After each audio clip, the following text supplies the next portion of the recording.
MTയുടെ വീട്ടിൽ 5 വർഷത്തോളമായി പാചകക്കാരിയായി ജോലി ചെയ്യുന്ന ശാന്തയും ബന്ധു പ്രകാശനുമാണ് പ്രതികൾ. 4 വർഷത്തിനിടെയായിരുന്നു മോഷണം. കൂടുതൽ സ്വർണം കവർന്നത് കഴിഞ്ഞ മാസം. ആഭരണങ്ങൾ മോഷണം പോയത് കഴിഞ്ഞ ദിവസമാണ് വീട്ടുകാരുടെ ശ്രദ്ധയിൽപ്പെട്ടത്. അലമാര താക്കോൽ ഉപയോഗിച്ച് തുറന്നാണ് ആഭരണങ്ങൾ കവർന്നത്. സ്വർണം കോഴിക്കോട് നഗരത്തിൽ തന്നെ വിറ്റു.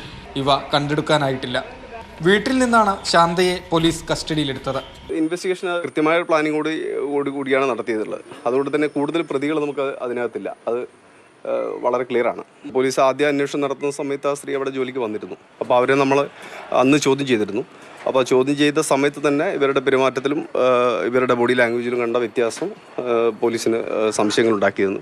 മോഷണ കാരണം അവരുടെ പണത്തിൻ്റെ ആവശ്യമാണ് എന്നാണ് നമുക്ക് പ്രാഥമികമായിട്ട് മനസ്സിലാക്കാൻ കഴിയുന്നത്. നിലവിലൊന്നും തന്നെ തിരിച്ചെടുക്കാൻ കഴിഞ്ഞിട്ടില്ല. കാരണം ഇത് നഗരത്തിലെ ചില ജ്വല്ലറികളാണ് വിട്ടത്. ഇന്നിപ്പോൾ ഞായറാഴ്ച ആയതുകൊണ്ട് ജ്വല്ലറികൾ അവധിയായതുകൊണ്ട് നമുക്ക് റിക്കവറി നടത്താൻ സാധിച്ചിട്ടില്ല.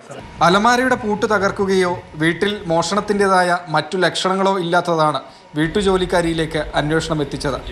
പ്രത്യേക സംഘം രൂപീകരിച്ചായിരുന്നു അന്വേഷണം. കേസെടുത്ത 24 മണിക്കൂറിനകം പ്രതികളെ പിടികൂടാൻ പോലീസിന് കഴിഞ്ഞു. മാതൃഭൂമി ന്യൂസ്, കോഴിക്കോട്.